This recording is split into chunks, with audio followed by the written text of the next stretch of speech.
Hey everyone, it's Fate making a return with these beginner helpful guides. I know it's been a while, but I have not gone anywhere. I am still here. The game has received a decent amount of new content, new ways to play it, and with that, a better and deeper understanding of how the end game works. With that being said, we're going to do a level 50 day-to-day refresh video. What you need to do or should do at level 50 to have the best possible experience you can and to make sure you're not wasting your time or resources. The first thing I recommend doing is joining a guild. There are some things that are locked behind the guild, specifically a vendor and some raid bosses, and as well as some PvP content if that is what you're looking for. If you open up the guild window, you can click this search button in the bottom left hand corner, and then you'll have a list of all the guilds on your server. To narrow this down, there is a filter button, and you can check on some filters that are preferential for you, such as language or time of day or content, and then it'll filter those guilds that match your settings so you can better match up with a guild that fits your playstyle. When joining a guild, you want to look at this guild distribution window under Manage and Settings. This is where the guild leadership can adjust the loot rules to tell the game who to give loot to. What most people want is the guild acquire after 24-hour setting. This means that if an item drops and it dropped for you, you have 24 hours to claim it. Otherwise, it goes to the guild. Secondly, the item acquisition settings don't really matter all too much. That's just a threshold. For us, I set it to epic and above, meaning that if any blues drop, it goes to you without even checking, because we don't really care about, who or who doesn't get blues. The setting that is the issue for the community is the 2 guild setting. This means that if you kill a boss and you get loot, it doesn't default to you, it doesn't even give you the chance, it goes to the guild, and the guild leadership picks who to give it to. I only use this setting personally during our weekly raids. Due to the nature of the raid, you do need the rest of the guild to be there to even do it. And with how loot contribution works in this game, you do have a scenario where one person just takes all the loot, which kind of is the case with me and one other person in our guild. We're usually every week taking all the loot, and that would be kind of unfair. So we have a robust loot system where everybody gets a chance at loot regardless of who actually gets it, because without the rest of your guild, you wouldn't be in that situation to have acquired that loot, period. So make sure you go through this, make sure you ask questions when joining a guild, or like I said earlier, if you have a guild of friends between 6 to 10 people, you don't really need 70 people to do these raids. 6 to 10 is enough to kill these bosses, and you don't got to worry about that. You can find the guild vendor in Stoneguard. He will be to the left with a green bag icon over its head. As for the guild house, that'll be in Vienta Village. There will be a house icon on your map or mini map. Entering the house, immediately to your left, you will see a red portal. Your guild leader can select a raid boss, and that is how you will enter in to do them. You can do 7 of these a week. Also in this building, you will have an arena if you didn't want to practice your PvP. There are other functions in here as well, just like your storage, a cooking station, etc. And a neat little trick brought up by a subscriber by the name of Rara. You can actually fish on this wall for some reason. So if you are into fishing and you just want to AFK fish without being outside with people, you can just do it here in this little kind of hallway. If you are looking for a guild and you are on NA East, we are on the Lazlan server. We are always recruiting. Like I said, we try to keep things as fair as we can. We have a pretty large community Discord that spans across multiple games. So there's always people talking. There's always people playing things. Come and join us. There will be a link in the description below. Jumping into the monthly and weekly resets first, we're going to take a look at the shop items. In here, there's the Ornate Coin Shop. This is the free currency, so you can't buy these. You'll get these after every maintenance, or if something wrong happens, they'll compensate us with these, and they'll do promotional events on Twitch with Twitch drops. You get some Ornate coins here. In the Ornate Coin Shop, you do have a monthly refresh segment at the bottom, which are your growth stones and skill books. I recommend always buying the skill books. You won't need the growth stones as much, but the skill books you will constantly be short on and will always need. Apart from that, if you do have access Ornate coins, you have various other things in here like dyes, trait extraction stones, pouches, etc. I don't think you really need to buy anything else though. The trait extraction stones, the game just feeds you so many of them, you will really not run out of these unless you're constantly extracting things. The pouches, again, you get them from various ways in the game. You really don't need this.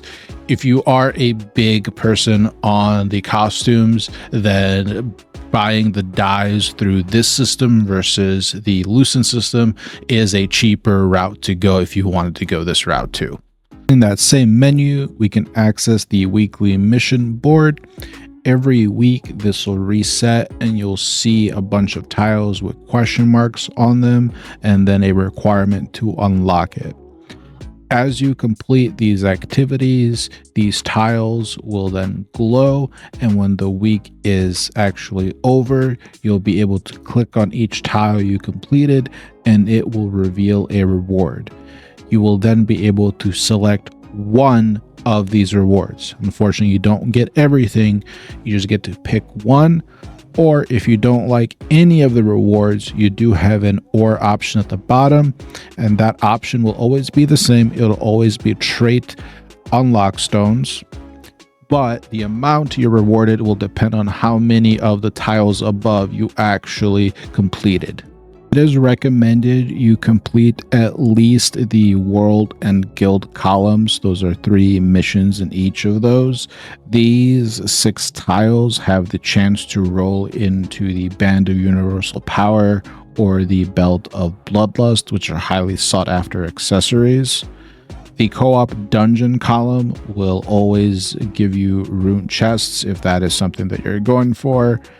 And then the PvP column, unfortunately, is really very lacking and only gives you trait extraction stones or trait conversion stones, and not even that many. Coming into daily activities, there really aren't too many that are restricted to resetting every day. The things you do want to get into the habit of doing is really just talking to the vendors. You have the guild merchant vendor. On this vendor, you do want to buy the potions, the rare material selection chest, the precious material selection chest, the polished crystal, the precious polished crystal, and the trait conversion stones. You do have some other things in here like the Stellarite and also the Queen's Venom Neutralizer for Queen Bellendir. You do want to buy that for the Arc Boss when it spawns, but I recommend at least buying the materials I listed earlier. Going from there, you want to talk to the Sundries merchant. Every week, you will be able to buy the contract scrolls. They will be the blue scrolls. Every day, you can buy eggs, you can buy golden rye, and then you can also buy the honey. This will help you in crafting your food. Some of the late game food is very useful and you will need these materials. From there, we have the contract coin merchant. In here, you always want to buy the mystic keys to open up those orbs. And then in my opinion, you always want to get the rare parchment for your skill books. And then you also want to grab that precious pouch. If you are in short supply of trade extraction stones or ink for creating lithographs or extracting trays to sell on the auction house. This is where you can get those as well. But at the very least, get the keys, get the parchments. Unlike some other MMOs where they have a bunch of activities you got to do every single day, this game allows you to hoard those via certain resources, and you can space them out, or you can do them all in one day for an entire week. So the resources you got to pay attention to, there will be 4 of them. There will be your 1-star and 2-star dungeon tokens. You get 900 of these a day, and they cap out at 4,500. So you can store up to 5 days worth of these, and on that 5th day, you do have to burn some. Your abyssal contract tokens, you can cap out at 40,000 of these thanks to a recent patch. Now, you don't build these over time. You actually acquire these by doing things such as your dungeons or contracts, etc. So depending on how active you are, will result in either more or less of these. And finally, your contract rights, which you get 10 a day up to a cap of 60. How do you spend these resources? Well, let's take a look at the contract rights first. There are 2 different types of contracts in 3 different locations. You have combat contracts, which will be located at Watcher's Post and Pure Light Tower. And then you have cooking contracts, which are located in Vienta Village. For the most part, you're never going to be doing the cooking contracts. The rewards that they give are not good enough, so you'll be sticking with the combat contracts. Now, when you go to the contract manager, what contracts do you take? Well, let's first look at what the possible rewards are. First off, no matter what contract you take, they will always reward you with dust, abyssal tokens, and training dew. The dust is a general crafting material. The abyssal tokens, as we talked about earlier, are used for your abyssal contracts, which we'll go into later. And then your training dew is used for your mastery levels. The different items that each contract can give will be the rare polished crystal, which is used for general crafting, the rare base material selection chest, again, just crafting materials. You'll also have the option of the 4 different ores, which are the blue Marand for skill books, the red rubrics for the weapons, the yellow stallion for armor, and the green emerald for accessories. On top of that, you also have rare parchment, which is used to craft skill books, and also the precious blessing pouch, which has a chance to give you either purple resistance gear or additional contract scrolls for the abyss.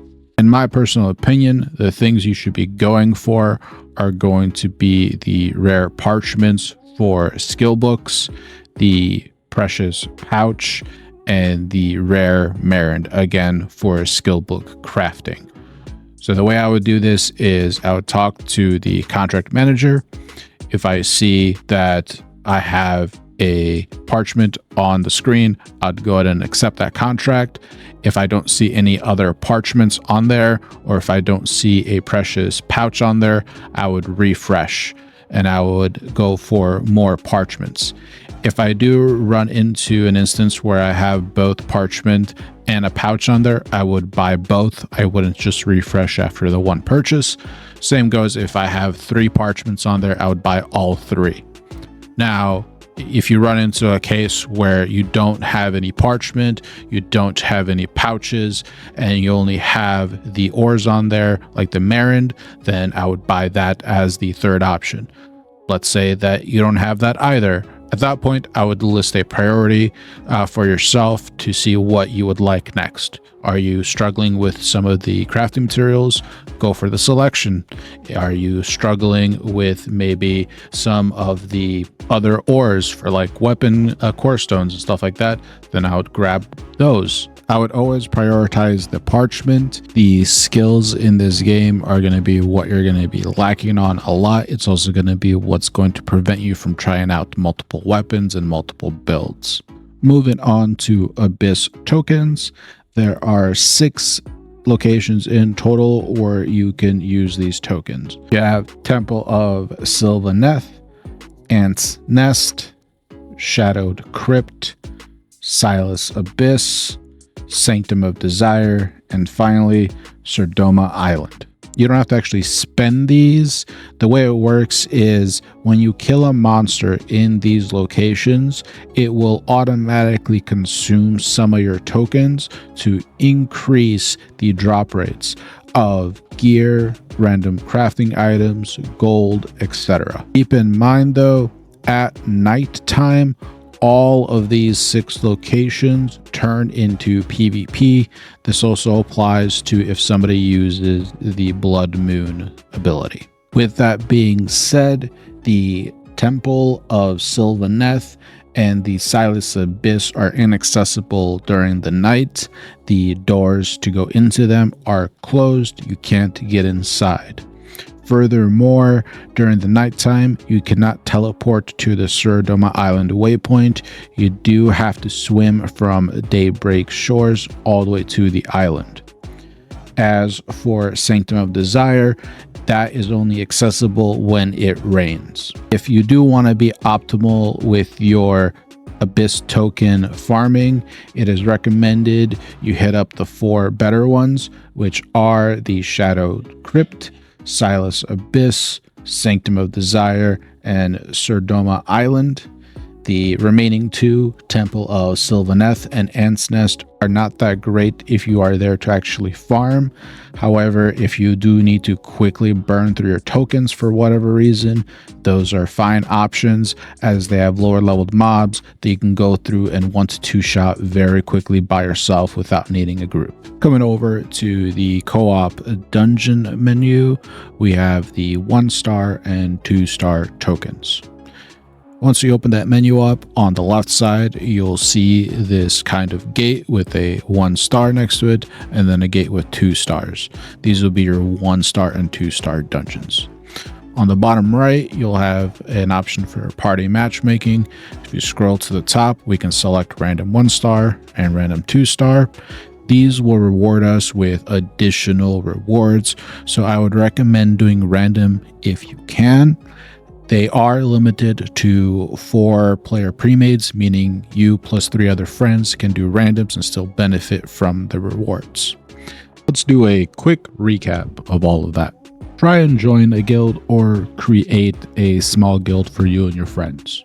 Always check on the guild merchant, sundries vendor, and the contract coin merchant every day. Make sure that your 1-star and 2-star dungeon tokens do not hit their 4,500 cap. Make sure you do your contract rights, that way they don't exceed 60. And make sure that your Abyss contract tokens don't go over 40,000. Make sure that you're doing your weekly mission board to get as much possible rewards as you can. And also check on the Ornate Shop when it resets every week and every month. Hopefully this video helped the new influx of players that we have received from the recent content update. I know it was nothing too new for existing players of the game, but hopefully it'll help out the new players coming in. As always, this was Fate. If you did enjoy the content, leave it a like, and don't forget to subscribe to the channel. I hope you guys enjoy your holidays and have a wonderful day.